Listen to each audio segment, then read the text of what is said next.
ਸਤਨਾਮ ਸ੍ਰੀ ਵਾਹਿਗੁਰੂ ਸਾਹਿਬ ਜੀ। ਦੋਹਰਾ ਦਾਨ ਛਕਤ ਭੋਜਨ ਛਕਤ ਭੋਗ ਛਕਤ ਰਤ ਜਾਏ। ਉਤਮ ਤ੍ਰਿਯ ਅਰ ਵਿਭੋ ਜਗ ਬੜ ਤਪਸਾ ਫਲ ਆਏ।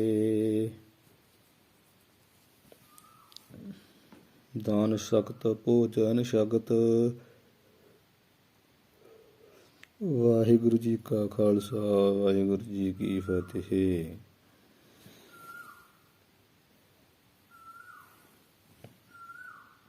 ਸੋ ਦੂਜਾ ਅਧਿਆਇ ਚਾਣਕੇ ਰਿਸ਼ੀ ਜੀ ਦਾ ਲਿਖਿਆ ਹੋਇਆ ਚਾਣਕੇ ਰਾਜਨੀਤੀ ਗ੍ਰੰਥ 'ਚ ਉਹ ਆਪਾਂ ਪੜ੍ਹ ਰਹੇ ਸੀ।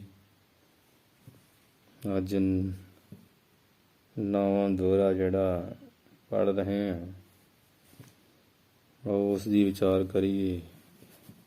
ਦਾਨ ਛਕਤ ਭੋਜਨ ਛਕਤ।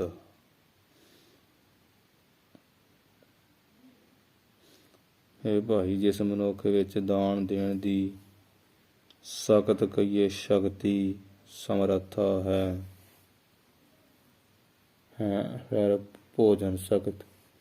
ਭੋਜਨ ਵੰਡਣ ਦੀ ਸ਼ਕਤੀ ਦੀ ਸਮਰੱਥਾ ਹੈ। ਸ਼ਕਤ ਨਾਮ ਸਮਰੱਥਾ ਦਾ ਵੀ ਪਰਉਪਕਾਰ ਵਾਸਤੇ ਆਪਣੀ ਕਮਾਈ ਵਿੱਚ ਕੁਝ ਹਿੱਸਾ ਦੇਣਾ। ਇਹ ਦਾਨ ਭਲੇ ਵਾਸਤੇ ਕੱਢਣਾ ਦਾਨ ਕਹਾਉਂਦਾ। ਇਹੋ ਜਿਹਾ ਵੀ ਜਿਹਦੇ ਮਨੁੱਖ ਵਿੱਚ ਦਾਨ ਦੇਣ ਦੀ ਸਖਤ ਕਹੀਏ ਸਮਰੱਥਾ ਹੈ। ਫਿਰ ਭੋਜਨ ਜਿਹੜਾ ਕਾਇਆ ਘਰ ਵਿੱਚ ਉਹਨੂੰ ਵੰਡਣ ਦੀ ਸਖਤ ਸਮਰੱਥਾ ਹੈ। ਭੋਗ ਸਖਤ ਰਤ ਜਾਹੇ। ਫਿਰ ਭੋਗ ਕਹੀਏ ਭੋਗਾਂ ਦੀ ਸਖਤ ਕਹੀਏ ਸ਼ਕਤੀ ਹੈ ਸਮਰੱਥਾ ਹੈ। ਭਾਵ ਸਰੀਰ ਅਰੋਗ ਹੈ ਕਿਉਂਕਿ ਖਾਣ ਪੀਣ ਦੀ ਭੋਗਾਂ ਦੀ ਸਮਰੱਥਾ ਵੀ ਚਾਹੀਦੀ ਨਾ। ਭਾਵ ਜਿੱਥੇ ਭੋਗਾਂ ਦੀ ਸਖਤ ਸਮਰੱਥਾ ਹੈ। ਰਤ ਜਾਹੇ। ਇਹਨਾਂ ਵਿੱਚ ਜਿਹੜੀ ਪ੍ਰੀਤੀ ਆ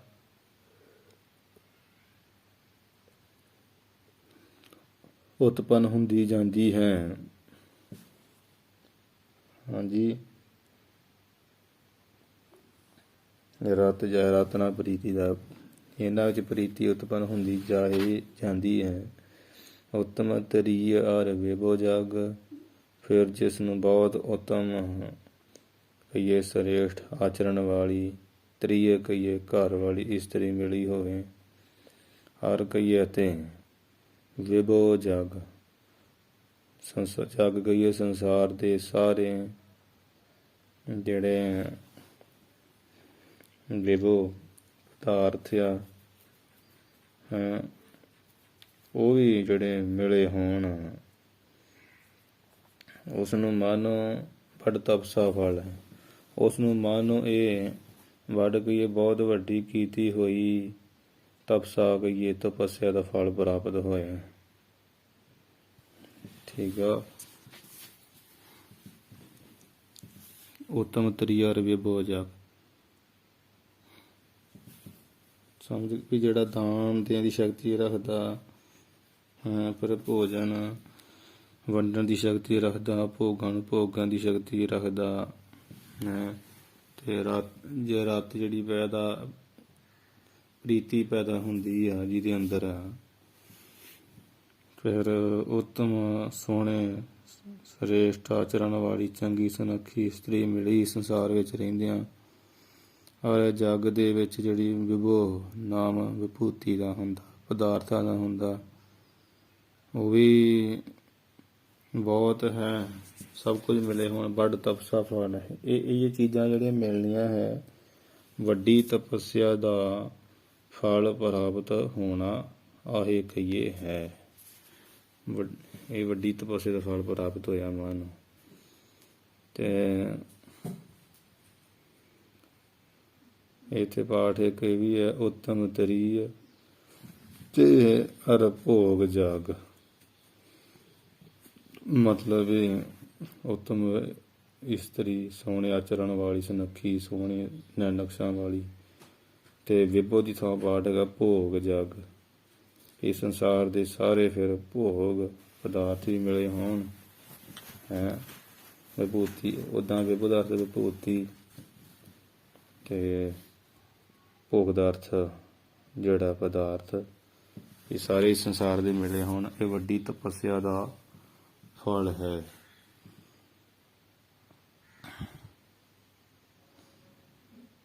ਪਾਠ ਭੇਦ ਵੀ ਹੈਗਾ ਨਾ ਇੱਥੇ, ਵੱਡ ਤਪਸਾ ਫਲ ਹੈ ਤੇ ਵੱਡ ਦੀ ਥਾਂ ਬਨ ਪਾਠ ਵੀ ਹੈਗਾ। ਬਨ ਨਾਮ ਜੰਗਲ ਦਾ ਹੁੰਦਾ, ਭਾਵ ਜੇ ਜੰਗਲ ਜਿਹੜੀ ਤਪੱਸਿਆ ਜੰਗਲ ਦੀ ਕੀਤੀ ਆ ਉਹਦਾ ਹੀ ਫਲ ਹੈ ਜਿਹੜੀ ਪਿੱਛੇ ਤਪੱਸਿਆ ਕੀਤੀ। ਜਾਂ ਬਨ ਤਪਸਾ ਫਲ ਹੈ ਵੀ ਫਿਰ ਵਿਭੂਤੀ, ਸੰਸਾਰ ਦੇ ਸਾਰੇ ਪਦਾਰਥ ਮਿਲੇ ਹੋਣ, ਜੰਗਲ ਵਿੱਚ ਤਪੱਸਿਆ ਕਰਨ ਨੂੰ ਸਮਾਂ ਮਿਲਿਆ ਹੈ। ਇਹ ਬਹੁਤ ਵੱਡਾ ਫਲ ਹੈ। ਚਾਣਕੇ ਰਿਸ਼ੀ ਦਾ ਕਹਿਣਾ, ਦਾਨ ਸ਼ਕਤ, ਭੋਜਨ ਸ਼ਕਤ, ਵੀ ਪੈਸਾ ਕਮਾ ਲੈਣਾ ਬਹੁਤੀ ਵੱਡੀ ਗੱਲ ਨਹੀਂ ਹੁੰਦੀ। ਉਸ ਪੈਸੇ ਵਿੱਚੋਂ ਗਰੀਬਾਂ, ਅਨਾਥਾਂ, ਬਿਮਾਰਾਂ, ਨੰਗਿਆਂ ਲਈ ਰੋਟੀ, ਕੱਪੜਾ, ਮਕਾਨ, ਦਵਾ ਦਾਰੂ ਵਾਸਤੇ ਕੁਝ ਹਿੱਸਾ ਦਾਨ ਦੇਣ ਦਾ ਦਿਲ ਰੱਖਣਾ, ਇਹ ਵੱਡੀ ਗੱਲ ਹੈ। ਅਸੀਂ ਸ਼ਕਤੀ ਸਮਰੱਥਾ ਰੱਖਣੀ। ਰੋਟੀ ਪਾਣੀ ਤਾਂ ਹਰੇਕ ਖਾ ਕੇ ਹੀ ਸੌਂਦਾ, ਪਰ ਉਸ ਖਾਧੇ ਹੋਏ ਨੂੰ ਜਿਹੜਾ ਪਚਾਉਣਾ, ਹਜ਼ਮ ਕਰਨਾ, ਇਹਦੀ ਵੀ ਸ਼ਕਤੀ ਕਿਸੇ ਵਿਰਲੇ ਕੋਲ ਹੀ ਹੁੰਦੀ ਹੈ। ਭੋਜਨ ਸ਼ਕਤ, ਭੋਜਨ ਨੂੰ ਪਚਾਉਣ ਦੀ ਸ਼ਕਤੀ ਕੋਈ ਵਿਰਲੇ ਕੋਲ ਹੀ ਹੁੰਦੀ। ਦੂਜਾ ਅਰਥ, ਜਾਂ ਭੋਜਨ ਵੰਡ ਕੇ ਛਕਣਾ, ਇਹ ਵੀ ਸ਼ਕਤੀ ਕਿਸੇ ਕੋਲ ਹੀ ਆ। ਭੋਜਨ ਫਿਰ ਪਚਾਉਣ ਦੀ ਸ਼ਕਤੀ ਕਿਸੇ ਕੋਲ ਹੀ ਆ। ਤੇ ਰਤ, ਇਹਦਾ ਅਰਥ ਇਹ ਵੀ ਬਣਦਾ ਵਾ ਵੀ ਜਿੱਦਾਂ ਭੋਗ ਸਖਤ ਰਤ ਜਾਏ। ਭੋਗ ਸਖਤ ਭਾਵ ਭੋਗ ਜਿਹੜਾ ਨਾ, ਭੋਗ ਸਖਤ ਰਤ ਜਾਏ। ਭੋਗ ਨਾਮ ਹੁੰਦਾ ਭੋਗ ਰਤ, ਮਤਲਬ ਵਿਸ਼ੇ ਭੋਗ, ਭੋਗਾਂ ਵਿੱਚ ਰਤੀ ਦੀ ਸ਼ਕਤੀ, ਜਾਂ ਭੋਗ ਦੀ ਇਸਤਰੀ ਮਲਾਪ, ਮਤਲਬ ਸੋਹਣੀ ਇਸਤਰੀ ਦੀ ਪ੍ਰਾਪਤੀ ਹੋਣੀ। ਕਹਿੰਦੇ ਆ ਵੀ ਇਸਤਰੀ ਤਾਂ ਹਰੇਕ ਪੁਰਸ਼ ਪ੍ਰਾਪਤ ਕਰਨੀ ਚਾਹੁੰਦਾ, ਪਰ ਉਸ ਨੂੰ ਸੰਤੁਸ਼ਟ ਕਰਨ ਦੀ ਸਮਰੱਥਾ ਹਰ ਕਿਸੇ ਕੋਲ ਨਹੀਂ ਹੁੰਦੀ। ਇਸਤਰੀ ਤਾਂ ਭਾਵੇਂ ਹਰ ਇੱਕ ਨੂੰ ਮਿਲ ਜਾਂਦੀ ਹੈ, ਪਰ ਜਿਹੜੀ ਫੱਬਣੀ ਆ, ਸੁਨੱਖੀ ਹੋਣੀ ਹੈ, ਕਰਮਾਂ ਦੀ ਗੱਲ ਹੁੰਦੀ। ਹਾਂਜੀ, ਇਹ ਵੀ ਪ੍ਰਾਪਤ ਹੋ ਜਾਣੀ ਬੜੀ ਵੱਡੀ ਗੱਲ ਆ। ਲੋਕ ਅਖਾਣ ਹੈ, ਜੋੜੀਆਂ ਜਗ ਥੋੜੀਆਂ, ਹੋਰ ਨਰੜ ਵਧੇਰੇ। ਜੋੜੀਆਂ ਸੰਸਾਰ ਵਿੱਚ ਥੋੜੀਆਂ, ਬਾਕੀ ਦੇ ਵਾਧੂ ਐਵੇਂ ਹੀ ਆ। ਫਿਰ ਕਹਿੰਦੇ ਆ ਉੱਤਮ ਤ੍ਰੀਆ, ਫਿਰ ਜਿਹੜੀ ਹੁਣ ਆਪਾਂ ਪੜ੍ਹ ਲਿਆ, ਭੋਗ ਜਗ। ਢਿੱਡ ਹਰ ਆਦਮੀ ਤਾਂ ਕਿ ਪਸ਼ੂ ਜਾਨਵਰ ਵੀ ਭਰ ਲੈਂਦਾ। ਹਾਂਜੀ, ਭੋਗ ਜਗ ਪਦਾਰਥ ਦੁਨਿਆਈ ਚੀਜ਼ਾਂ ਦੀ ਪ੍ਰਾਪਤੀ ਸੰਸਾਰ ਵਿੱਚ ਜਿਹੜੀ ਆ, ਇਹ ਵੀ ਜ਼ਰੂਰੀ ਆ। ਤੇ ਕਹਿੰਦੇ ਵੀ ਇਹ ਹੈ ਵੀ ਜਿਹੜੇ ਸੰਸਾਰ ਦੇ ਭੋਗ ਜਗ ਆ, ਇਹਦੇ ਢਿੱਡ ਜਿਹਾ ਤੇ ਹਰ ਕੋਈ ਆਦਮੀ ਭਰ ਲੈਂਦਾ, ਪਸ਼ੂ ਜਾਨਵਰ ਵੀ ਭਰ ਲੈਂਦਾ, ਪਰ ਸੋਹਣੇ ਪਦਾਰਥ ਮਿਲਣੇ ਇਹ ਇੱਕ ਰੱਬੀ ਸਿਮਰਨ ਦੀ, ਜਿਵੇਂ ਵੱਡ ਤਪਸਾ, ਵੱਡੀ ਤਪੱਸਿਆ, ਰੱਬੀ ਸਿਮਰਨ ਦੀ ਤਾਕਤ ਦੀ ਬਰਕਤ ਨਾਲ ਹੁੰਦਾ ਆ। ਜਿੰਨਾ ਕੁਝ ਵੀ ਕੁਝ ਜਿਹੜਾ ਪ੍ਰਾਪਤ ਹੋ ਜਾਏ ਨਾ, ਇਹ ਵੱਡ ਤਪਸਾ, ਵੱਡੀ ਤਪੱਸਿਆ, ਸਿਮਰਨ ਅਭਿਆਸ ਦਾ ਹੀ ਫਲ ਆ, ਹੋਰ ਕੋਈ ਫਲ ਨਹੀਂ ਹੈ। ਤੇ ਪਾਠ ਭੇਦ ਵੀ ਬਨ ਤਪਸਾ ਫਲ ਆ, ਇਹ ਜੰਗਲ ਵਿੱਚ ਤਪੱਸਿਆ ਕਰਨ ਦਾ ਹੀ ਫਲ ਆ। ਠੀਕ ਆ, ਉਹ ਜਿਹੜੀ ਵੀ ਇੰਨੀਆਂ ਚੀਜ਼ਾਂ ਉੱਪਰ ਹੋਣੀਆਂ ਨਾ, ਜਿਹੜੀ ਉਪਰਕਤ ਪਿੱਛੇ ਦੱਸੀਆਂ, ਵਿਭੋ ਜਗ ਜਾਂ ਪਾਠ ਭੇਦ ਕਰਕੇ ਭੋਗ ਜਗ ਤੱਕ। ਕਹਿੰਦੇ ਬਨ ਤਪਸਾ ਫਲ ਹੈ, ਜੰਗਲ ਵਿੱਚ ਕੀਤੀ ਤਪੱਸਿਆ ਦਾ ਹੀ ਫਲ ਆ। ਹਾਂਜੀ, ਜਾਂ ਬਨ ਵਿੱਚ ਤਪੱਸਿਆ ਕੀਤੀ ਉਹਦਾ ਫਲ ਇਹ ਪ੍ਰਾਪਤ ਹੋ ਜਾਂਦਾ। ਤੇ ਕਠਿਨਾਈ ਝੱਲਣੀ ਪੈਂਦੀ ਫਿਰ ਪ੍ਰਾਪਤ ਹੁੰਦਾ। ਤੇ ਮੁੱਖ ਪਾਠ ਬੜ ਤਪਸਾ ਫਲ ਹੈ, ਵੀ ਵੱਡੀ ਤਪੱਸਿਆ ਦਾ ਫਲ। ਵੱਡੀ ਤਪੱਸਿਆ ਕਿਹੜੀ ਹੈ? ਰੱਬੀ ਸਿਮਰਨ ਹੀ ਵੱਡੀ ਤਪੱਸਿਆ। ਸੋਹਣੇ ਪਦਾਰਥ ਜਿਹੜੇ ਉੱਪਰ ਦੱਸੇ ਸਾਰੇ ਮਿਲਣੇ, ਹਾਂਜੀ, ਸਰੀਰ ਪੱਖੋਂ ਵੱਡੀ ਤਪੱਸਿਆ ਦੇ ਫਲ ਹੈ। ਆਗਿਆਕਾਰੀ ਪੁੱਤਰ ਹੋਏ। ਹੁਣ ਜਿਹੜੇ ਪਿੱਛੇ ਪਾਠ ਕੀਤੇ ਨਾ, ਦਾਨ ਸਖਤ ਭੋਜਨ ਸਖਤ ਭੋਗ ਸਖਤ ਰਤ ਜਾਹੇ। ਕਈ ਥਾਵਾਂ ਦੀ ਜਾਹੇ ਦੀ ਥਾਂ ਪਾਠ ਹੁੰਦਾ ਜਾਏ, ਤੇ ਫਲ ਆਹੀ ਦੀ ਥਾਂ ਤੇ ਹੁੰਦਾ ਹੈ ਫਲ ਇੱਥੇ ਆਹੀ ਆਉਣਾ। ਉਹ ਜਾਹੇ ਦੀ ਥਾਂ ਪਾਠ ਦੋ, ਰਤ ਜਾਏ, ਜਾਏ ਪਾਠ ਆਉਂਦਾ। ਤੇ ਜਿਵੇਂ ਆਹੇ ਪਾਠ ਉਹਦੇ ਮੁਤਾਬਕ ਜਾਹੇ ਮੁੱਖ ਹੈ, ਜਾਏ ਪਾਠ ਵੀ ਹੈਗਾ।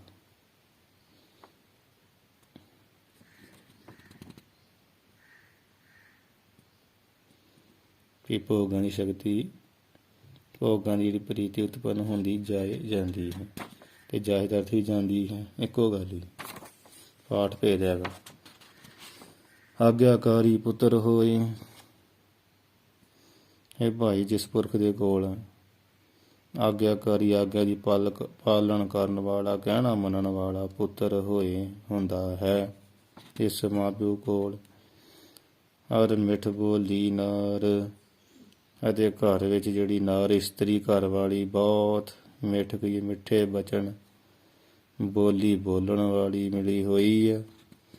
ਹੁਣ ਇਹ ਦੌਰੇ 'ਚ ਦੱਸਣ ਡਿਆ ਵੀ ਦੁਨੀਆ 'ਚ ਸੁਖੀ ਕੌਣ ਰਹਿ ਸਕਦਾ। ਇਹ ਕਹਿਣ ਡੇ ਤਨ ਆਪਣੋ ਸੰਤੋਖ ਮਨ।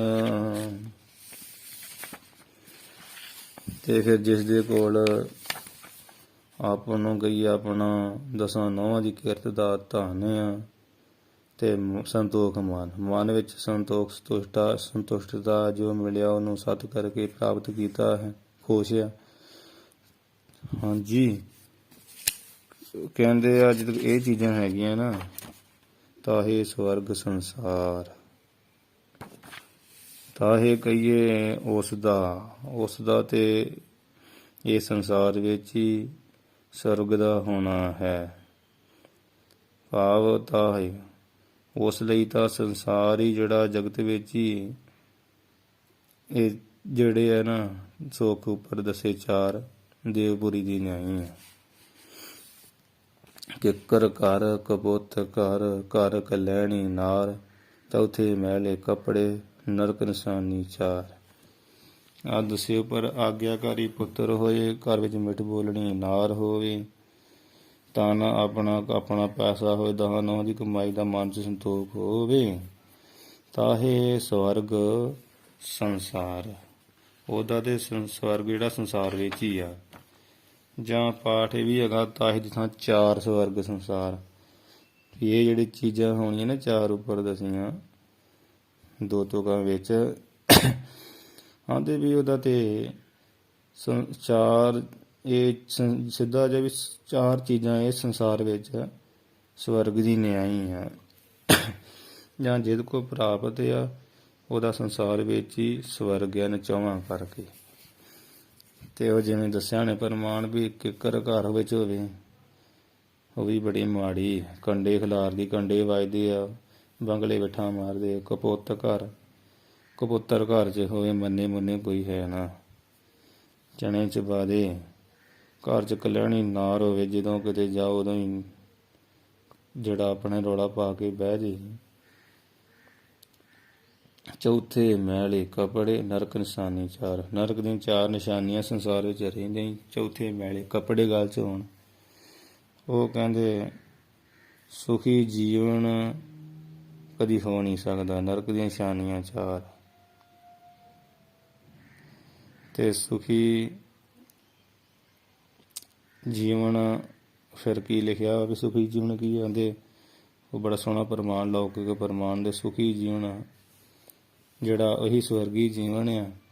ਉਹ ਕਿਵੇਂ ਵੀ ਪਿੱਪਲ ਘਰ ਕਿਉਂਕਿ ਆਕਸੀਜਨ ਦਿੰਦਾ। ਪਿੱਪਲ ਘਰ ਤੇ ਇੱਕ ਉਹਨੂੰ ਦੇਵਤਾ ਮੰਨਿਆ,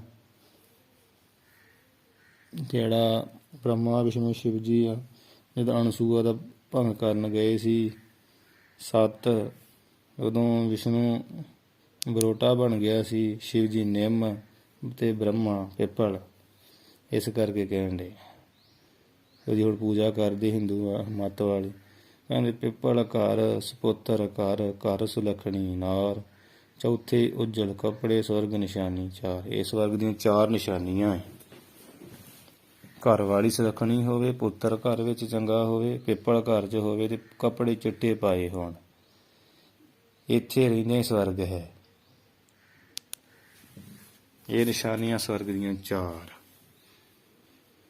ਤੇ ਧਨ ਪੁੱਤਰ ਆਗਿਆਕਾਰੀ ਪੁੱਤਰ ਹੋਏ, ਪੁੱਤਰ ਜਾਂ ਧੀ। ਪੁੱਤਰ ਦਾ ਮਤਲਬ ਇੱਥੇ ਅਰਥ ਭਾਵ ਵੀ ਧੀ ਨਾਲ ਹੀ ਲੈ ਲੈਣਾ, ਕਿ ਧੀ ਜਾਂ ਪੁੱਤਰ ਕਹਿਣੇ ਵਿੱਚ ਚੱਲਣ ਵਾਲੇ ਹੋਣ ਤਾਂ ਘਰ ਵਾਲੀ, ਫਿਰ ਘਰ ਮਿੱਠ ਬੋਲੀ ਨਾਰ, ਘਰ ਆਏ ਪਤੀ ਦਾ ਸਨਮਾਨ ਭਾਵ ਪ੍ਰੇਮ ਰੱਖਣ ਵਾਲੀ ਘਰ ਵਾਲੀ ਹੋਵੇ, ਆਦਰ ਮਾਣ ਕਰਨ ਵਾਲੀ, ਪਿਆਰੇ ਪਿਆਰੇ ਬੋਲ ਵਚਨ ਬੋਲਣ ਵਾਲੀ। ਜੇਬਾਂ ਮਣੀਆਂ ਮੰਤ ਕਰ ਕੀ ਗੀਹਨ ਚੰਗੀ, ਇਹੋ ਜਿਹੀ ਘਰ ਦੀ ਚੰਗੀ ਘਰ ਵਾਲੀ ਹੋਵੇ ਘਰ ਵਿੱਚ। ਫਿਰ ਧਨ ਆਪਣਾ ਜੋ ਵੀ ਘਰ ਵਾਲਾ ਕਮਾ ਕੇ ਲਿਆਵੇ ਉਸੇ ਨਾਲ ਹੀ ਮਨ ਵਿੱਚ ਸਬਰ ਕਰੇ, ਸੰਤੋਖ ਸੁਭਾਅ ਹੋਵੇ। ਹਾਂਜੀ, ਅਰਥਾਤ ਸਿੱਧਾ ਜਿਹਾ ਵੀ ਸੰਤਾਨ, ਕਹਿਣਾ ਮੰਨਣ ਵਾਲੀ ਘਰ ਵਾਲੀ, ਸਤਵਾਦੀ, ਸਬਰ ਸੰਤੋਖ ਨਾਲ ਘਰ ਚਲਾਉਣ ਵਾਲੀ। ਧਨ ਮਿਹਨਤ ਕਰਕੇ ਮਿਲਿਆ ਤੇ ਮਨ ਖੁਸ਼ ਹੋਵੇ, ਤਦ ਹੀ ਜਿਹੜਾ ਇਹ ਲੋਕ ਸਵਰਗਮਈ ਬਣ ਸਕਦਾ। ਨਹੀਂ ਤਾਂ ਕੋਟ ਜੋਰੇ ਲੱਖ ਕਰੋੜੇ ਮਨ ਨਾ ਹੋਰੇ, ਪਰੇ ਪਰੇ ਹੀ ਕੋ ਲੁੱਜੀ ਹੈ, ਸਹਿਸ ਕੱਟੇ ਲੱਖ ਕੋਟ ਧਾਵੇ, ਤਿਲਤ ਨਾਵੇ ਮਾਇਆ ਪਾਛੈ ਪਾਵੇ। ਨਹੀਂ ਤੇ ਇਹ ਹਾਲਤ ਹੁੰਦੀ ਹੈ। ਪੁੱਤਰਨ ਪਾਲੈ ਸੋ ਪਿਤਾ,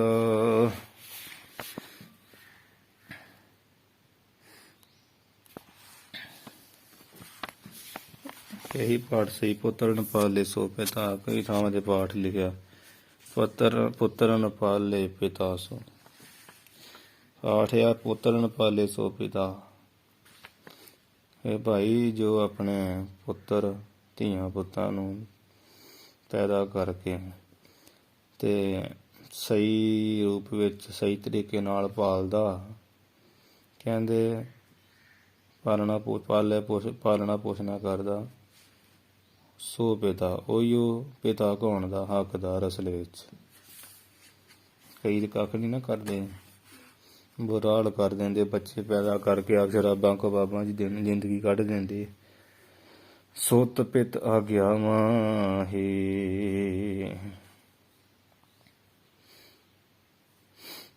ਪਿਤਾ ਵੀ ਪਾਲਦਾ, ਵਧੀਆ ਚੰਗੀ ਸਿੱਖਿਆ, ਸਾਫ ਸੁਥਰਾ ਵਾਤਾਵਰਨ, ਪੜ੍ਹਾਈ ਲਿਖਾਈ ਕਰਾਉਂਦਾ, ਉਹ ਪਿਤਾ ਕਹਾਉਣ ਦਾ ਹੱਕਦਾਰ ਆ। ਤੇ ਪੁੱਤਰ ਤਦ ਹੀ ਲਾਇਕ ਮੰਨਿਆ ਜਾ ਸਕਦਾ ਜੇਕਰ ਸੁੱਤ ਪਿਤਾ ਆਗਿਆ ਮਾਹੀ, ਪਿਤਾ ਦੀ ਆਗਿਆ ਵਿੱਚ ਚੱਲਦਾ। ਭਾਵ ਪਿਤਾ ਦਾ ਇਹੋ ਹੀ ਧਾਰਮਿਕ ਸੰਤਾਨ ਦੀ ਚੰਗੀ ਤਰ੍ਹਾਂ ਪਾਲਣਾ ਕਰਨੀ, ਵਿੱਦਿਆ ਪੜ੍ਹਾਉਣੀ, ਸਾਰਾ ਕੁਝ ਕਰਨਾ। ਤੇ ਪੁੱਤਰ ਦਾ ਇਹ ਧਰਮ ਆ ਵੀ ਮਾਤਾ ਪਿਤਾ ਦੀ ਆਗਿਆ ਮੰਨਣੀ, ਸੇਵਾ ਕਰਨ। ਠੀਕ ਹੈ ਜੀ, ਕਿੱਡੇ ਸੋਹਣੇ ਵਿਚਾਰ ਆ। ਮਿੱਤਰ ਸੋ ਜੋ ਸਾਚਾ ਰਹੈ, ਦੋਸਤ ਮਿੱਤਰ ਸੋ ਦਾ ਅਰਥ ਉਹੀਓ ਅਸਲ ਮਿੱਤਰ ਆ ਜੋ ਸਾਚਾ ਰਹੇ, ਜੋ ਵੀ ਛਲ ਕਪਟ ਨੂੰ ਛੱਡ ਕੇ ਆਪਣੇ ਈਮਾਨ ਧਰਮ ਤੇ ਕਾਇਮ ਰਹਿੰਦਾ। ਸਾਚੇ ਦਾ ਅਰਥ ਈਮਾਨ ਧਰਮ, ਸਾਚੇ ਦਾ ਅਰਥ ਈਮਾਨ ਜਾਂ ਧਰਮ। ਆਪਣੇ ਈਮਾਨ ਧਰਮ ਤੇ ਰਹਿੰਦਾ, ਭਾਵ ਸੱਚਾ ਰਹਿੰਦਾ, ਸਦਾ ਕਾਇਮ ਰਹਿੰਦਾ, ਉਹ ਮਿੱਤਰ ਹੈ। ਨਰ ਪਤ ਭਰਤਾ ਮਾਹੀ, ਤੇ ਇਸਤਰੀ ਉਹ ਹੈ ਸਹੀ ਮਾਇਨਿਆਂ ਵਿੱਚ, ਅਸਲ ਵਿੱਚ ਉਹ ਮੰਨੀ ਜਾਂਦੀ ਆ ਜਿਹੜੀ ਆਪਣੇ ਇਸਤਰੀ ਧਰਮ ਵਿੱਚ ਪੱਕੀ ਆ। ਪਤਿਵਰਤਾ ਧਰਮ ਵਿੱਚ ਪੱਕੀ, ਜੋ ਚੰਗੇ ਉੱਚੇ ਜੀਵਨ ਵਾਲੀ ਆ, ਉਹ ਇਸਤਰੀ ਮੰਨੀ ਜਾਂਦੀ ਉਸ ਦੇ ਵਿੱਚ। ਬਾਕੀ ਇਸਤਰੀਆਂ ਤੇ ਹੈ ਪਰ ਇਸਤਰੀਆਂ ਨਹੀਂ, ਉਹ ਤਾਂ ਨਾਰੀ ਵਿੱਚ ਕੋ ਨਾਰ ਵਾਲੀ ਗੱਲ ਆ। ਇਹ ਹੈ ਉਹਦੀ ਹਾਲਤ। ਮੁੱਖ ਮੀਠਾ, ਮੁੱਖ ਮੀਠਾ ਪੁੱਛ ਕੁਟਲ।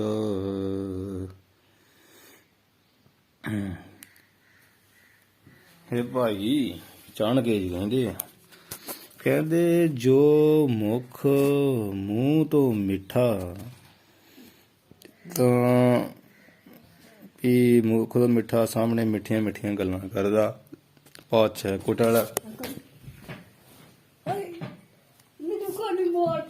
ਪੁੱਛ ਕੁਟਲ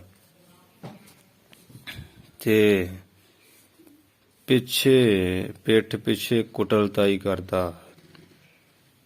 ਠੀਕ, ਸਾਹਮਣੇ ਖੁਸ਼ਾਮਦੀ ਕਰਦਾ, ਚਾਪਲੂਸੀਆਂ ਕਰਦਾ, ਤੇ ਪਿੱਛੇ ਕੀ ਕਰਦਾ, ਕੁਟਲਤਾਈ, ਛਲ ਫਰੇਬ, ਧੋਖਾ ਕਰਕੇ ਸੋ ਕੰਮ ਵਿਗਾੜ ਦਿੰਦਾ।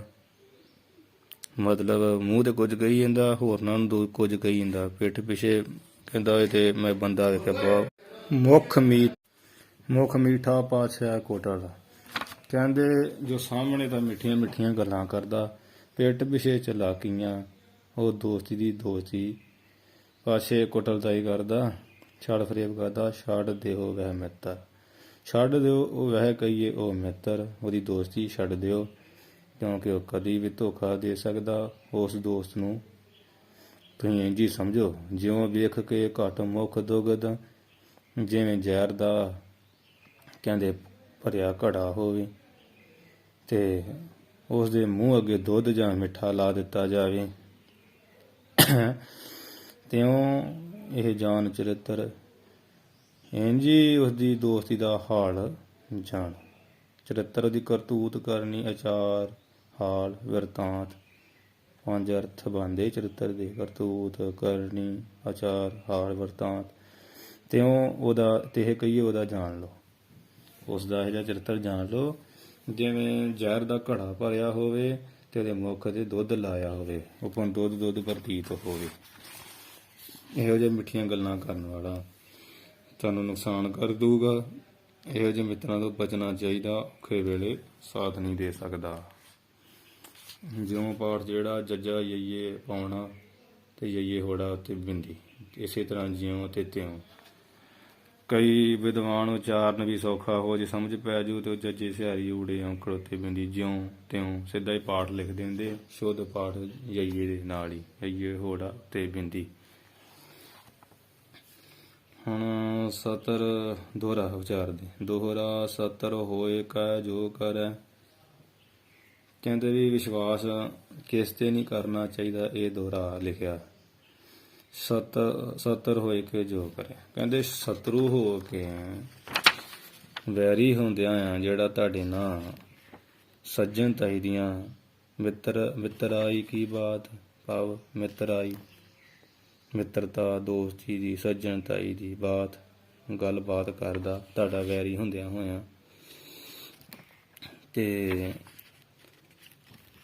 ਤੇ ਵਿਸ਼ਵਾਸ ਨਾ ਕੀਜੀਏ, ਉਸ ਦੀਆਂ ਗੱਲਾਂ 'ਤੇ ਯਕੀਨ ਨਹੀਂ ਕਰਨਾ ਚਾਹੀਦਾ।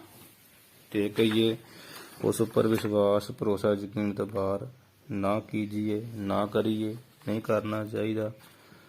ਕਿਉਂ ਨਹੀਂ ਕਰਨਾ ਚਾਹੀਦਾ? ਅੰਤ ਕਰੇ ਬਹੁ ਘਾਤ, ਅੰਤ ਨੂੰ ਕਹਿੰਦੇ ਓੜਕ, ਅੰਤ ਕਹੀਏ ਓੜਕ, ਤੁਹਾਡੇ ਤੇ ਵਾਰ ਜਿਹੜਾ ਕਰੇਗਾ, ਅੰਤ ਨੂੰ ਤੁਹਾਡਾ ਨਾਸ ਕਰ, ਅੰਤ ਕਰੇ ਬਹੁ ਘਾਤ, ਘਾਤ ਦਾ ਅਰਥ ਹੁੰਦਾ ਨਾਸ, ਵਿਨਾਸ਼, ਅੰਤ ਨੂੰ ਤੁਹਾਡਾ ਨਾਸ ਹੀ ਕਰੂਗਾ, ਤੁਹਾਡੇ ਤੇ ਵਾਰ ਕਰੂਗਾ।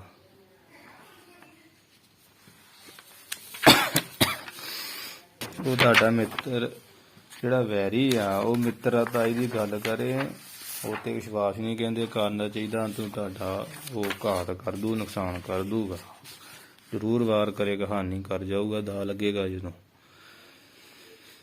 ਦੋਹਰਾ ਸ਼ਸਤਰ ਭਾਨ ਸਿੰਘੀ ਨਖੀ,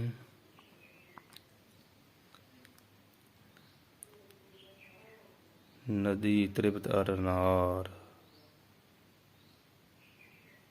ਅੱਗੇ ਜਿਹੜੇ ਆ ਲਿਖੇ ਨਾ ਸ਼ਸਤਰ ਪਾਨ ਸਿੰਘੀ ਨਖੀ ਨਦੀ ਤ੍ਰਿਪਤ ਅਰ ਨਾਰ, 6 ਬਣਦੇ ਆ। ਇਹ 6ਾਂ ਤੋਂ ਬਚਾ ਕਰਕੇ ਕਹਿੰਦੇ ਆਪਣੇ ਆਪ ਨੂੰ ਰੱਖੋ। ਕਿਹੜੇ ਕਿਹੜੇ ਆ ਜਿਹੜੇ ਹੁਣੇ ਪੜੇ ਸ਼ਸਤਰ, ਤਲਵਾਰ, ਕਟਾਰ, ਬੰਦੂਕ, ਕੁਝ ਵੀ ਹੋ ਸਕਦਾ। ਕਹਿੰਦੇ ਭਾਈ ਜੋ ਪਾਨ ਕਹੀਏ ਹਥਿਆਰਬੰਦ ਬੰਦਾ ਨਾ, ਹੱਥਾਂ ਵਿੱਚ ਜਿਹਨੇ ਹਥਿਆਰ ਫੜਿਆ, ਸ਼ਸਤਰ ਫੜਿਆ। ਫਿਰ ਸਿੰਘੀ, ਸਿੰਘਾਂ ਵਾਲਾ ਪਸ਼ੂ, ਜਿਵੇਂ ਗਾਂ, ਮੱਝ, ਬੌਲਦ, ਹੋਰ ਕਈ ਸਿੰਘ, ਹਿਰਨ ਆਦਿ ਹੁੰਦੇ, ਮਤਲਬ ਸਿੰਘਾਂ ਵਾਲਾ ਪਸ਼ੂ। ਨਖੀ, ਨੋਹਾਂ ਵਾਲਾ ਜਾਨਵਰ, ਜਿਹਦੇ ਵੱਡੇ ਵੱਡੇ ਨੌਂ ਹੈ। ਹਾਂਜੀ, ਬਿੱਲੀ ਆ, ਰਿੱਛ ਆ, ਸ਼ੇਰ ਆ, ਚੀਤਾ ਨੌਹਾਂ ਵਾਲੇ ਆ।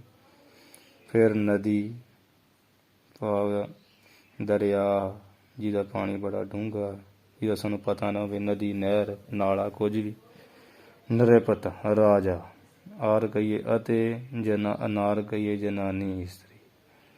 ਇਹ 6 ਜਾਣੇ ਜਿਹੜੇ ਆ, ਇਨਕਾ ਕਿਆ ਇਤਬਾਰ ਹੈ। ਇਨਕਾ, ਇਹਨਾਂ ਦਾ ਕਿਆ ਕਹੀਏ ਕੀ ਇਤਬਾਰ ਹੈ, ਭਰੋਸਾ ਹੈ, ਯਕੀਨ ਹੈ। ਰਹੀਏ ਆਪ ਸੰਭਾਰ, ਵੀ ਇਹ ਕਦੋਂ ਮਾਰ ਜਾਣ। ਇਹਨਾਂ ਤੋਂ ਤੇ ਆਪਣੇ ਆਪ ਦੀ ਸੰਭਾਲ ਹੀ ਕਰਕੇ ਰਹੀਏ, ਸੰਭਾਲ ਹੀ ਕਰਕੇ ਰਹਿਣਾ ਚਾਹੀਦਾ। ਠੀਕ ਹੈ, ਇਹਦਾ ਤਾਂ ਕੋਈ ਪਤਾ ਨਹੀਂ ਕਦੋਂ ਵਾਰ ਕਰ ਜਾਣ। ਜਿਹੜੇ ਸਿੰਘਾਂ ਵਾਲੇ ਪਸ਼ੂ ਆ, ਸੰਡੇ ਸੁੰਡੇ ਜੇ, ਇਹਦਾ ਵਸਾਹ ਨਾ ਕਰੋ, ਕਿਉਂਕਿ ਅੱਜ ਆਮ ਗੱਲਾਂ ਹੀ ਸੁਣ ਚ ਆਉਂਦੀਆਂ। ਬਲਦ ਜਾਂ ਸਾਂ ਜਿਹੜੇ ਆ, ਫਲਾਣੇ ਦੇ ਸਿੰਘ ਮਾਰਿਆ, ਉਹ ਥਾਂ ਹੀ ਮਰ ਗਿਆ। ਨੌਹਾਂ ਵਾਲੇ, ਬਿੱਲੀ, ਕੁੱਤਾ, ਨੌਹਾਂ ਵਾਲੇ ਜਿਹੜੇ ਵੀ ਨੁਕਸਾਨ ਪਹੁੰਚਾ ਜਾਂਦੇ। ਨਦੀ ਢਾਲ ਆ ਜਾਂਦੀ, ਪਿੰਡਾਂ ਦੇ ਪਿੰਡ ਕਰ ਜਾਂਦੀ, ਜਾਂ ਬੰਦੇ ਮਰ ਜਾਂਦੇ ਡੂੰਘੀ ਥਾਂ 'ਤੇ। ਅਤੇ ਜਿਹੜਾ ਰਾਜਾ ਉਦੋਂ ਵੀ ਉਤੋਂ ਕਿਉਂ ਸੰਭਾਲ ਕੇ ਰਹੀਏ, ਵੀ ਮੂੜ ਦਾ ਮਾਲਕ ਹੁੰਦਾ। ਅਪਰਾਧ ਕੀਤੇ ਝੱਟ ਕ੍ਰੋਧਵਾਨ ਹੋ ਕੇ ਘਾਣ ਬੱਚਾ ਪੀੜ ਦਿੰਦੇ ਰਾਜੇ ਲੋਕ। ਅਤੇ ਇਸਤਰੀ ਜਿਹੜੀ ਆ, ਇਹ ਤੋਂ ਹੀ, ਕਿਉਂਕਿ ਬੜੀ ਮੂਰਖ ਸੰਕੇ ਵਾਲੀ ਹੁੰਦੀ। ਹੁਣ ਇੱਥੇ ਪੱਖ ਨਹੀਂ ਲੈਣਾ ਜਿਦ ਜੋ ਮਹਿਰਾ ਜਾਣ, ਇਹ ਜਿਹੀ ਗੱਲ ਨਹੀਂ ਕੋਈ। ਕਿਉਂਕਿ ਜਿਹੜੀ ਆਪਣੀ ਘਰ ਵਾਲੀ ਹੁੰਦੀ ਆ, ਕੇਵਲ ਉਹ ਵੀ ਬੜੀ ਮੂਰਖਤਾਈ 'ਚ ਆ ਜੇ, ਅਤੇ ਕਈ ਕੁਝ ਕਰ ਦਿੰਦੀ। ਖੋਟੀ ਇਸਤਰੀ ਜਿਹਨੇ ਲੋਕ ਲੱਜਾ ਛੱਡੀ ਆ, ਜਾਂ ਪਰਾਈ ਇਸਤਰੀ, ਇਹਨਾਂ ਸਭ ਤੋਂ ਬਚ ਕੇ ਹੀ ਰਹਿਣਾ ਚਾਹੀਦਾ, ਆਪਣੇ ਸੰਭਾਲ ਕੇ ਰਹਿਣਾ ਚਾਹੀਦਾ। ਕਈ ਵੇਲੇ ਭਾਵੇਂ ਕਸੂਰ ਇਸਤਰੀ ਦਾ ਹੋਵੇ ਤਾਂ ਵੀ ਕਲੰਕ ਬੰਦੇ ਨੂੰ ਲੱਗ ਜਾਂਦਾ। ਇਸ ਕਰਕੇ ਚਾਣਕੇ ਜੀ ਦਾ ਕਹਿੰਦੇ ਵੀ ਇਨਕਾ ਕਿਆ ਇਤਬਾਰ, ਇਹਨਾਂ ਦਾ ਕੀ ਇਤਬਾਰ ਆ। ਆਪਣੇ ਆਪ 'ਚ ਸੰਭਲ ਕੇ ਰਹੀਏ, ਆਪਣੇ ਆਪ ਨੂੰ ਸੰਭਾਲ ਕੇ। ਮਨ ਮਹਿ ਕਾਰਜ ਚਿਤਵੀਆ ਹੈ ਭਾਈ, ਜੋ ਕੋਈ ਵੀ ਕਾਰਜ ਕਹੀਏ, ਕੰਮ ਕਰਨ ਵਾਸਤੇ, ਆਪਣੇ ਮਨ ਵਿੱਚ ਚਿਤਵੀਏ ਨਾ, ਵਿਚਾਰ ਨਾ ਕਰੀਏ, ਸੋਚੀਏ, ਕਰੀਏ ਨਾ ਪ੍ਰਗਟਾਏ। ਆਪਣੇ ਜਿਹੜੀ ਦਿਲ ਦੀ ਗੱਲ ਸੋਚਿਆ ਹੋਇਆ ਕੰਮ ਆ, ਆਪਣੇ ਦਿਲ ਵਿੱਚ ਕਹਿੰਦੇ ਵੀ ਗੁਪਤ ਰੱਖਣਾ ਚਾਹੀਦਾ। ਮਨ ਮੈਂ ਕਾਰਜ ਚਿਤਵੀਏ, ਜਿਹੜਾ ਮਨ ਵਿੱਚ ਰੱਖੀਏ ਕੋਈ ਕੰਮ, ਉਹਨੂੰ ਸੋਚੀਏ, ਕਰੀਏ ਨਾ ਪ੍ਰਗਟਾਏ। ਉਹਨੂੰ ਜਗ ਜ਼ਾਹਰ ਨਹੀਂ ਕਰਨਾ ਚਾਹੀਦਾ, ਉਹਦੇ ਬਾਰੇ ਖੋਲੀਏ ਨਾ ਕਰੀਏ ਨਾ ਪ੍ਰਗਟਾਏ। ਦੱਸਣਾ ਨਾ ਕਰੀਏ, ਪ੍ਰਗਟ ਨਾ ਕਰਨਾ ਕਰੀਏ, ਗੁਪਤੀ ਰੱਖੇ, ਛੁਪਾ ਕੇ ਰੱਖਣਾ ਚਾਹੀਦਾ ਮੰਤਰ ਵਾਂਗ ਆਪਣੇ ਦਿਲ ਵਿੱਚ। ਜੇ ਮੰਤਰ ਦੱਸਿਆ ਗੁਪਤ ਨਾ ਰੱਖੀਏ ਤਾਂ ਉਹਦਾ ਉਹ ਬੇਫਲ ਜਿਹਾ ਹੋ ਜਾਂਦਾ, ਹੋ ਗਏ ਦੱਸਣ ਹੀ ਲੱਗੇ। ਗੋਪ ਰਾਖੀਏ ਮੰਤਰ ਜਿਉਂ, ਕਹਿੰਦੇ ਜਿਵੇਂ ਮੰਤਰਾਂ ਨੂੰ ਗੁਪਤ ਰੱਖ ਕੇ ਜਪੀਦਾ, ਰਾਖੀਏ ਰੱਖ ਕੇ ਗੁਪਤ ਮੰਤਰ ਜਿਵੇਂ ਮੰਤਰ ਨੂੰ।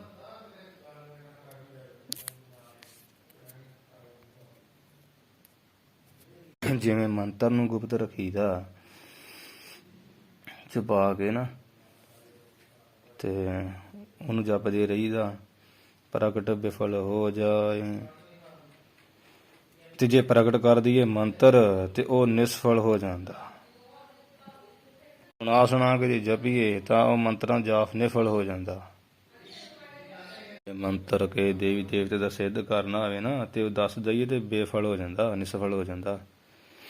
ਇਸੇ ਤਰ੍ਹਾਂ ਮਨ ਵਿੱਚ ਚਿਤ ਵਿਆ ਹੋਇਆ ਸੋਚਿਆ ਕਾਰਜ ਜਿੰਨਾ ਚਿਰ ਮੁਕੰਮਲ ਨਾ ਹੋ ਜਾਵੇ, ਪਹਿਲਾਂ ਵਿੱਚ ਲੋਕਾਂ 'ਚ ਦੱਸਿਆ ਜਾਵੇ ਤਾਂ ਉਹ ਫਿਰ ਵਿਰੋਧੀ ਆਦਮੀ ਪਰ ਵਿਘਨ ਪਾ ਦਿੰਦਾ। ਇਸ ਕਰਕੇ ਦੱਸਣਾ ਨਹੀਂ ਕਿਹਨੂੰ ਚਾਹੀਦਾ। ਇਹ ਕਹਿਣ ਦਾ ਮਤਲਬ ਆ ਮੰਤਰ ਵਾਂਗ ਮਨ ਵਿੱਚ ਸੋਚਿਆ ਕੰਮ ਗੁਪਤੀ ਰੱਖੀਏ, ਪ੍ਰਗਟ ਨਾ ਕਰੀਏ। ਸਰਬ ਕਰੂਰ ਹੈ ਜਗਤ ਮੈਂ। ਹੁਣ ਮੂਰਖ ਦੀ ਹਾਲਤ ਦੱਸ ਰਹੇ। ਕਹਿੰਦੇ ਆ ਸੰਸਾਰ ਵਿੱਚ ਜਗਤ ਮੈਂ, ਸੰਸਾਰ ਵਿੱਚ ਸੱਪ ਜਿਹੜਾ ਸਰਪ ਗਈ ਸੱਪ ਬੜਾ ਕਰੂਰ ਆ, ਬੇਤਰਸ ਬੇਦਰਦ, ਕਰੜੇ ਦਿਲ ਵਾਲਾ, ਕਰੜੇ ਸੁਭਾਅ ਵਾਲਾ, ਭਿਆਨਕ ਡਰਾਉਣਾ, ਇਹ ਸਾਰੇ ਕਰੂਰ ਦੇ ਹੀ ਅਰਥ ਹੁੰਦੇ। ਕਰੂਰ ਦਾ ਅਰਥ ਜ਼ਹਿਰੀਲਾ ਵੀ। ਵੀ ਸੰਸਾਰ ਵਿੱਚ ਸੱਪ ਨੂੰ ਬਹੁਤ ਜ਼ਹਿਰੀਲਾ ਮੰਨਿਆ, ਬੜਾ ਕਰੂਰ ਹੈ। ਖਲ ਸਰਪਣ ਤੇ ਕਰੂਰ, ਪਰ ਕਹਿੰਦੇ ਜਿਹੜਾ ਖਲ ਮੂਰਖ ਆ, ਮੂਰਖ ਬੰਦਾ ਨਾ, ਉਹ ਸੱਪ ਤੋਂ ਵੀ ਕਰੂਰ, ਜ਼ਹਿਰੀਲਾ, ਭਿਆਨਕ, ਭੈੜਾ, ਡਰਾਉਣਾ ਹੈ।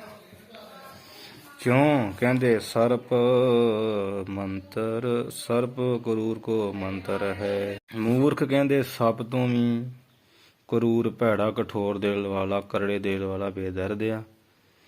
ਸਰਪ ਕਰੂਰ ਕੋ ਮੰਤਰ ਹੈ। ਕਹਿੰਦੇ ਵੀ ਸੱਪ ਕਰੂਰ, ਭਿਆਨਕ, ਡਰਾਉਣੇ ਨੂੰ ਤਾਂ ਵਸ ਕਰਨ ਲਈ ਜਿਹੜਾ ਮੰਤਰ ਹੈਗਾ, ਗਾਰੜੂ ਮੰਤਰ।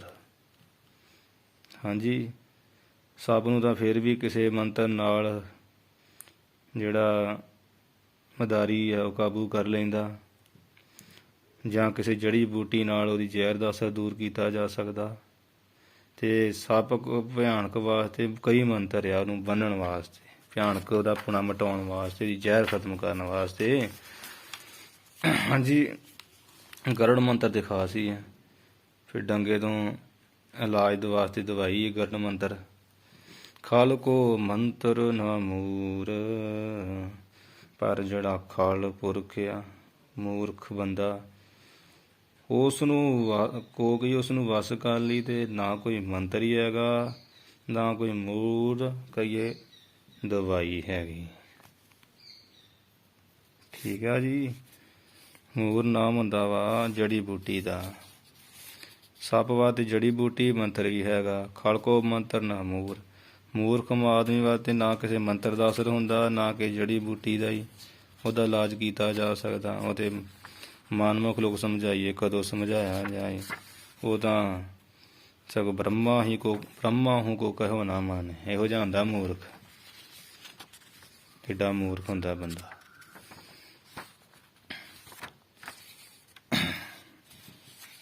ਮੂਰਖਤਾਈ ਕਸ਼ਟ ਹੈ।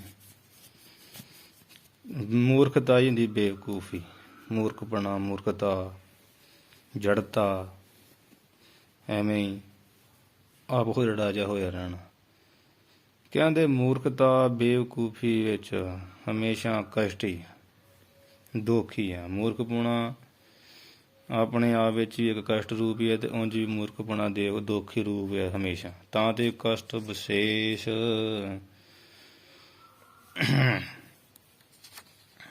ਵਿਸ਼ੇਸ਼ ਵਧੇਰੇ ਕਰਕੇ ਇਸ ਤੋਂ ਆਦਮੀ ਨੂੰ ਵਧੇਰੇ ਦੁੱਖ ਮਿਲਦੇ। ਤਾਂ ਤੇ ਭਾਵ ਇਸ ਮੂਰਖਪੁਣੇ ਤੋਂ, ਤਾਂ ਤੇ ਮੂਰਖਪੁਣੇ ਤੋਂ